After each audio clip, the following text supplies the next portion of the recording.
Hello, everybody, and welcome to another episode of Your Father's Story, where I answer questions from a book ironically called Your Father's Story. So let's dive right in, shall we? What traditions do you hope to pass down to me and why?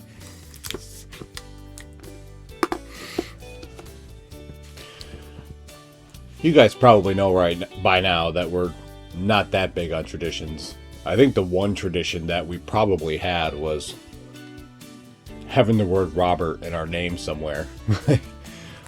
I was named after my grandfather, Robert Earl Blanchard. And my dad is Jack Robert Blanchard. And I'm Robert Earl Blanchard. And Christian is Christian Robert Blanchard. So, well, both of you guys have proclaimed that the name Robert will not be in any of your children's names. So, I guess that goes out the window. But it's really not that big a deal. I really can't think of anything else that would even qualify as a tradition for us. You know, like I said, there's really not that much. I think the only tradition that I could probably really even think of is, I guess, to just be a good person. I mean, these days, that's kind of a gift. So, you know, if you guys could carry on that tradition, that would be sweet. But other than that, I really don't think there's very much that I could really pass on to you guys. You guys already play video games, so I don't see that going anywhere anytime soon. So I guess that's pretty much it. What were you afraid of when you were little? Dark, monsters under the bed, etc. And how did your parents comfort you?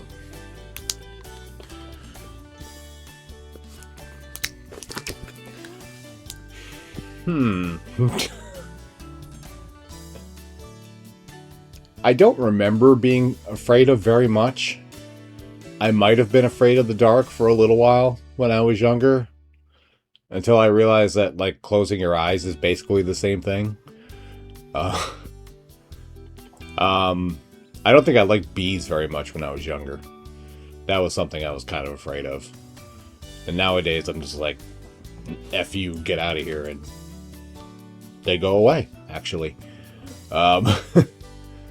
So, other than that, really, I can't really think of a whole lot. I was afraid of being yelled at.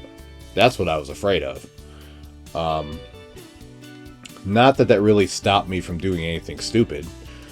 But, I mean, I really didn't do a whole lot that was stupid, but I tried not to get in trouble very much. And mostly succeeded at that, but that was pretty much it. My fears were centered around getting in trouble. And yeah, I didn't like being yelled at. That was a thing for me. I'm really not sure why. It wasn't like I got yelled at a lot as a kid. Maybe it's because,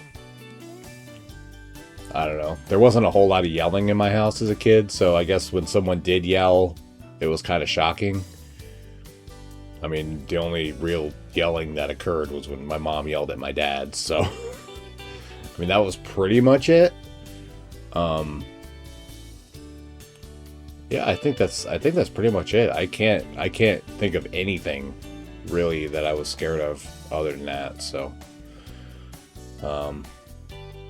yeah, I guess that just about sums it up. Wow, 2 questions in 5 minutes. I better get to something long-winded here. Oh, both those questions were answered.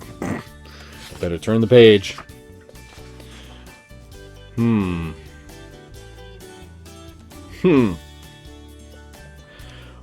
What was your favorite style trend from your generation? What fad was the most embarrassing when you look back? Oh boy. My favorite style trend? I don't know that I had a favorite. Even when I went into high school, I did not dress in the most stylish of ways, which is probably why I didn't have a ton of friends. Although, ironically, the friends I had were from all different classes, so, like, I could get along with basically anybody. but it wasn't like I had a ton of them, and that was fine by me. Like, I really didn't care that much. I don't know, I can't really say that I had a favorite style trend. Like, one of the big styles when I was a teenager was, you know, and you see it a lot today, is like wearing your pants half down. It's like your underwear is showing. Never was a fan of that. Never was a fan, never saw the appeal. So that was something that I didn't get. Baggy clothes wasn't something that I got into until later in life. So, yeah, backwards hats, I did that occasionally, but, you know, not really a whole lot. So yeah, if you want to talk about embarrassing trends, you know, the pants being half down thing is one of them. Stonewashed jeans were a thing when I was younger, and I did have stonewashed jeans, so I guess that was part of a trend that, you know, that I did. When I was a real little kid, it was a style trend to wear really high shorts and really high socks. So that's kind of embarrassing to look at. If you look at like home videos from the 80s, you see a lot of people, a lot of guys doing that, and that's kind of weird, especially with the big hair. That's out there. So I mean, yeah, that was something I did. That was something everyone did.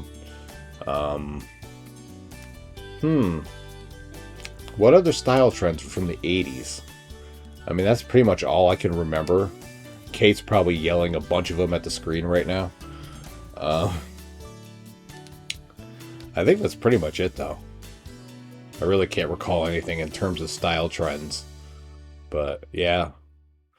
So there's plenty to be embarrassed about when you look back at the 80s and 90s in terms of trends. But I really didn't involve myself in a lot of them. And it had nothing to do really with being embarrassed by them or anything. It was just, I mean, my mother dressed me most of the time. So that was something to be embarrassed by. I still have home videos in like the early 90s of me wearing, like, I had this outfit with this colorful shirt with stars on it, and these really like tight shorts that went with them that had like neon highlighted bands at the bottom of the shorts. Yeah, it's not my most flattering look. So, and I know I got laughed at a lot for that, but it is what it is.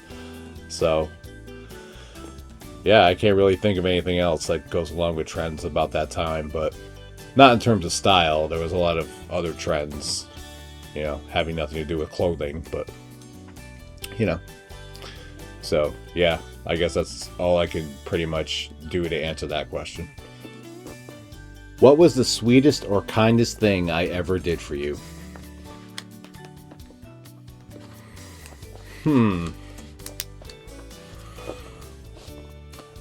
The funny thing about this question is that for Christian, it's going to be a pretty long list, and for Aiden, it's going to be a relatively short list. That's not true. I'm just kidding. I am just kidding. Oh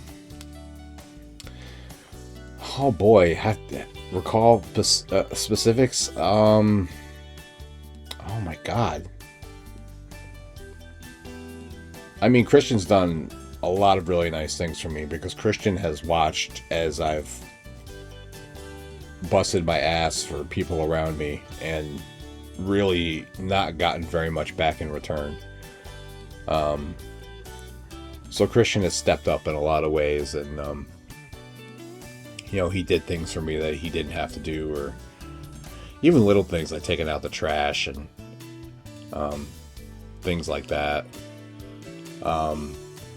Actually, there was a conversation a couple weeks ago where we have our bank accounts are joined.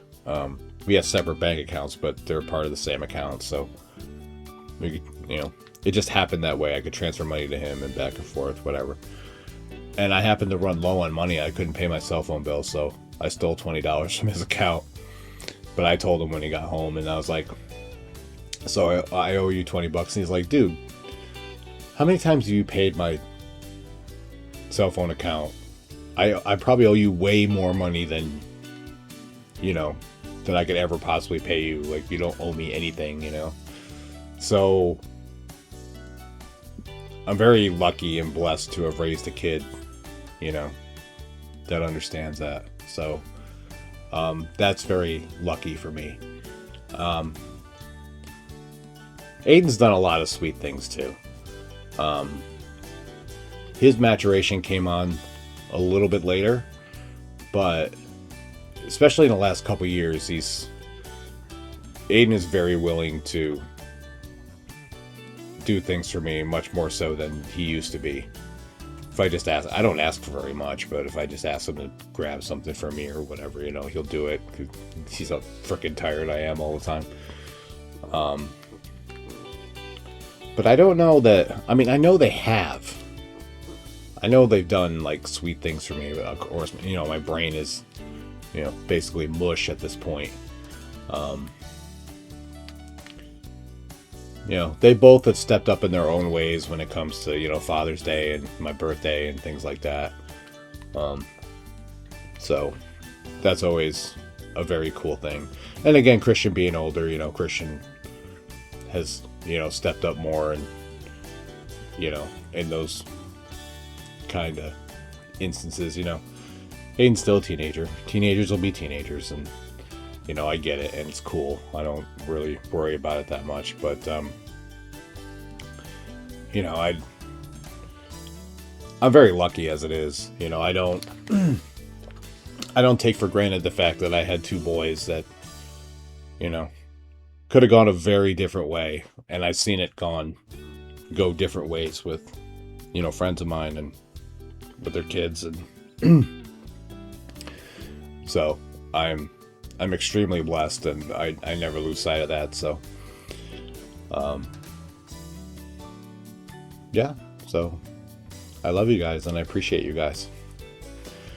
You guys are probably vomiting right now, but it's still the case anyway. Well, I've successfully dragged this out a little bit. I think I've got one more question in me. Share one or more of your favorite quotes with me. Oh boy. Now that this question has come up, I'm not going to be able to think of any of them. Oh crap, sorry. Sorry, I'm a manager, I have to be accessible. I have lots of favorite quotes.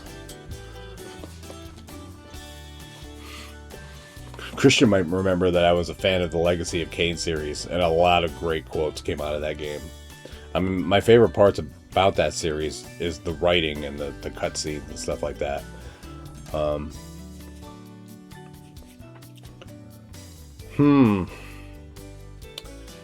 boy, I'm not going to be able to think of any off the top of my head. Give me a minute. Well, here's a good one from the first Legacy of Kain Soul Reaver game. Tumbling, burning with white-hot fire, I plunged into the depths of the abyss. Unspeakable pain, relentless agony. Time ceased to exist. Only this torture and a deepening hatred of the hypocrisy that damned me to this hell.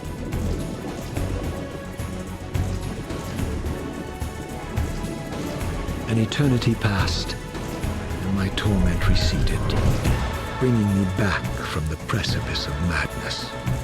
The descent had destroyed me, and yet I lived. And then there's this one from the same game. Conscience? You dare to speak to me of conscience? Only when you have felt the full gravity of choice should you dare question my judgment. Your lifespan is a flicker compared to the mass of doubt and regret that I have borne since Mortanius first turned me from the light. And then from Soul Reaver 2 comes one of my all-time favorites. You said it yourself, Kain.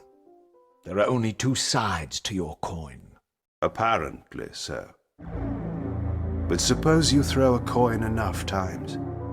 Suppose one day it lands on its edge. I'm sure there's a lot of quotes I'm not thinking of, But one that did come to mind, and this is, it's gonna bend on the corny side, but, and it's actually from the movie Bruce Almighty.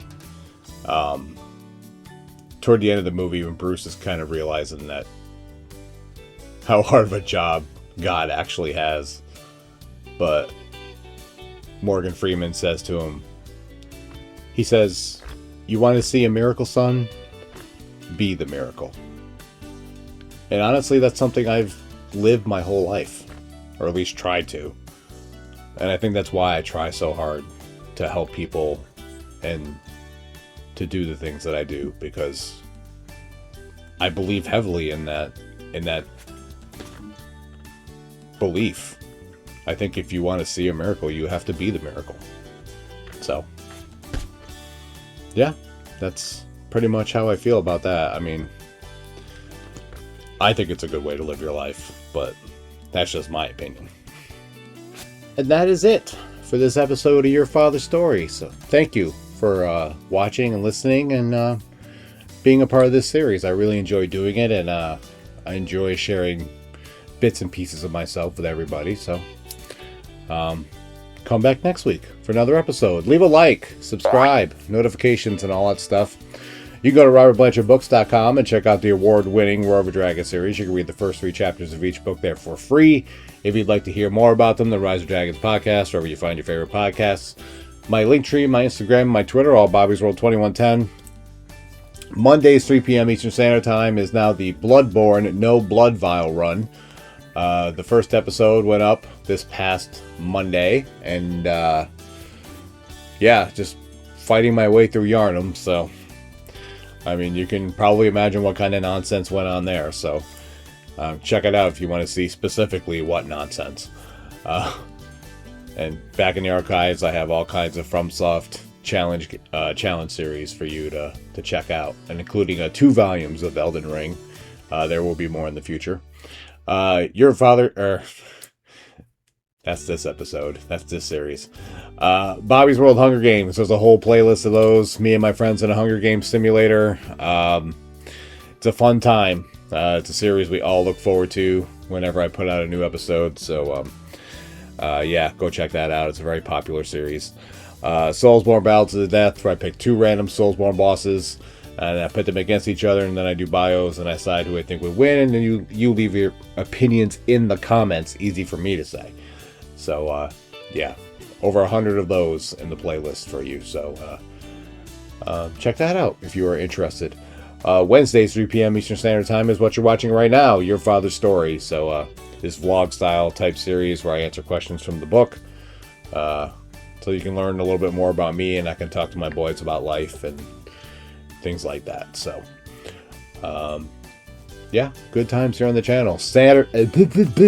Saturdays, 7 or 8, more likely 8 p.m. Eastern Standard Time, is Bobby's Gaming Lounge. That's my weekly live stream where I play games. You guys come in the chat, and we have a fun time. So, I finished Resident Evil Village this past week.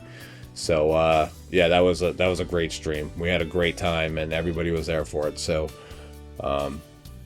this week I have a little something different planned. So that should be good to check out. All I'm going to say about it is that we're all going to experience something new. So, we'll see how that goes. It should be an interesting ride. So, I'm looking forward to that. So, yeah. So, other than that, if you want to check out more Your Father's Story videos, you can check out this video where I talk about my first kiss, and or you can check out this video where I talk about the hardest lesson I had to learn in life. So, you know, and this is the 10th episode, so there's 9 more if you want to, you know, learn more about me and see what makes me tick. So, if that's something that interests you, then that is there for you. So, you know, I appreciate your love and support. So, I hope everyone has a great week. Be well, stay safe, and as always, it's Bobby's World, and you're all just living in it. Thank you, guys. Have a good one.